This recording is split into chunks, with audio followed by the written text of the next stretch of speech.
Hello, BookTube.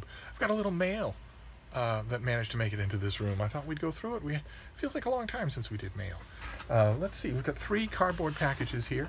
The mail has been dropping off a little as the year winds down. That sometimes happens, although I think maybe it's that my requesting has dropped off. Oh, okay, great. All right, so this comes out in the spring, March. This comes out in March.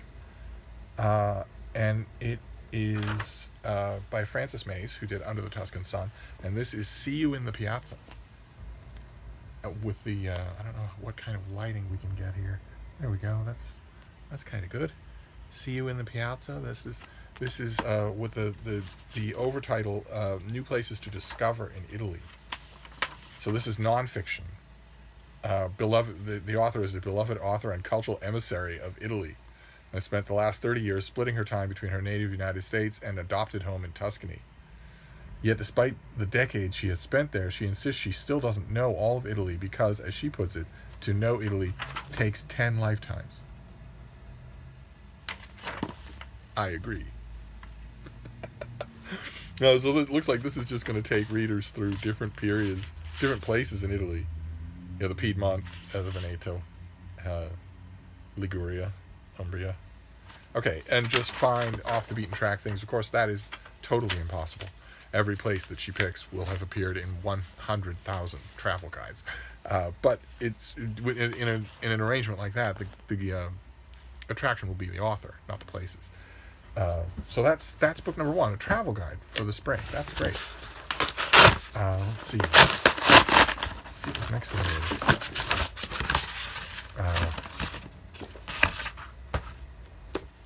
Okay, this is a novel by Anuradha Roy called Review Copy Not for Resale. There you are in the light there. There we go. That's not so bad, right, for the lighting? It's kind of an odd title, and as we've seen on this channel, it's a title that's been used before, many times. Must just be popular in the publishing world. I'm assuming that it's a title because it's by far the most prominent thing on the cover. And it's the dust jacket of a copy of the book that was sent to a reviewer. So I'm assuming that the most prominent thing on the cover is the title, even though it's also a stern warning that characterizes all reviewers as thieves. It's kind of odd. But anyway, so this is a novel. Who is Anuradha Roy? She's the author of An Atlas of Impossible Longing and The Folding Earth, as well as Sleeping on Jupiter, which won the DSC Prize for Fiction in 2016 and was longlisted for the Man Booker in 2015. And she lives in India. Let's see here. There's a quote here. In my childhood, I was known as the boy whose mother had run off with an Englishman. So begins the story of Mishkin and his mother, Gayatri, who rebels against tradition to follow her artist's instincts for freedom. Freedom of a different kind is in the air across India. The fight against British rule is reaching a critical turn. The Nazis have come to power in Germany. At this point of crisis, 2 strangers arrive in Gayatri's town, opening up to her the vision of other possible lives. What took Mishkin's mother from India and Dutch-held Bali in the 1930s ripped a knife through his comfortingly familiar universe. Huh. Okay. The cover copy on the dust jacket says that the book's original title was All the Lives We Never Lived, which I admit I like better than Review Copy Not for Resale. But that's a novel set in India, so it's on my list. Actually, did this have a pub sheet? I don't think I saw a pub sheet. No, I bet this is out already. I'll have to look and see. Although oddly enough, when I look on Amazon for Review Copy Not for Resale, I never get any hits. So I don't know what's going on here. Something's strange. And then let's do our last package here. This is another cardboard thing. No mail envelopes this time around. Just these vacuum pressed cardboard things that you literally have to tear to pieces, so that when you're done with these, the package looks like it was caught in a landmine. It looks like it was attacked by an animal, because there's no way to do it otherwise. You have to destroy the package to get what's inside. So I guess this is going to be a little mail haul about institutional failures on the part of the book publishing world. Uh, oh my! Oh goodness gracious! What the? Okay. All right. This is a bit of a boy. Okay. This is by Sophie McIntosh, and this is The Water Cure. In the American version, which fortunately you can't make this up, but that has ridges. The waves are ridges. And this is great. This comes out in January. I've already read it, but I think that's probably a sign, right? That thanks to things like Goodreads and even BookTube, the bookish world is getting less and less interested in borders, less and less interested in provincial release dates. So often now you will, especially on Book Depository, for instance, you can easily buy stuff in UK editions that's not out in America yet. And this is a perfect case in point. I've already read and critically assessed this book. Now I get another bite at it. I read the UK version.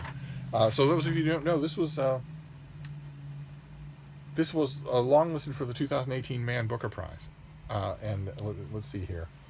From a fresh new voice in fiction comes the stunningly original debut, The Water Cure.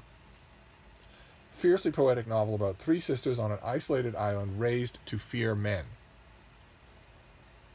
Imagine if you took a young woman's normal emotional and sexual coming of age, compressed it into the span of 1 week, throw in the first man she's ever seen, remove the parents, put it under a magnifying glass, and set it on fire. McIntosh has painted a dizzying, dystopic, feminist revenge fantasy. That is absolutely true. A novel that grapples with humans' capacity for violence and the potency of female desire. Okay, but it doesn't do that. It doesn't do that. It grapples with the human, what was it again? The human capacity for violence only in the context of men. I won't even say subtext. The outright message of this book, the outright open declaration, is that men are evil, and every negative thing that happens in the world in any way is done by them intentionally. So there is no human capacity for violence in women. Not that's not justified. Not that's not a long-held revenge. But an innate violence, an innate depravity coming from inside and occasionally making some women bad people? No. King has tenderly staked out a territory for his wife and 3 daughters, Grace, Leah, and Skye. He has laid the barbed wire, he has anchored the buoys in the water, he has marked out a clear message, do not enter. Or, viewed from another angle, not safe to leave. Here, women are protected from the chaos and violence of men on the mainland. The cult-like rituals and therapies they endure fortify them from the spreading toxicity of a degrading world. But when their father, the only man they've ever seen, disappears, they retreat further inward until the day 3 strange men wash ashore. Over the span of 1 blistering hot week, a psychological cat-and-mouse game develops. Sexual tension and sibling rivalries flare as the sisters confront the amorphous threat the strangers represent. Can they survive the men? The Water Cure both devastates and astonishes as it reflects our own world back at us. It reflects certain aspects of our own world back at us, but they aren't aspects that should be reflected. They are the rampant sexism that took hold in 2018 and is now just par for the course. Now, in order now it's possible for a Canadian author to write a book and get it published, even though its title is "I'm Afraid of Men." And for none of that book's champions to see what is so obviously wrong with it. That book would not have been published if it had been titled "I'm Afraid of Jews." It wouldn't have been published if it was titled "I'm Afraid of Black Men." And the point that I want to stress about those alternate titles that would have completely forbidden it from being published or discussed in any way by anyone except horrible people is that "I'm Afraid of Men" is the same title. Those 3 examples are the same thing. But not in our current climate, and this book is entirely born of our current climate, where all men are evil, and even the good ones are going to turn on you eventually. And they're not just evil in that they have some sort of offhand sexism, or maybe they, something like that. No, it's that they are violent, murderous, predatory rapists. All of them. All of them are, and that they're born that way.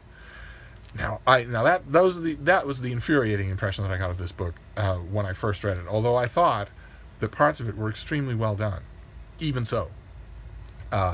And so I'm really looking forward to reading it again for exactly that reason. I want to make sure. I want to strip away the assumptions and just go at this thing again, because it had such a polarizing effect on me when I first read it that I don't trust that, and so I want to go at it again, especially since it's a debut novel, and I like debut novels. I like to give them all the benefit of the doubt.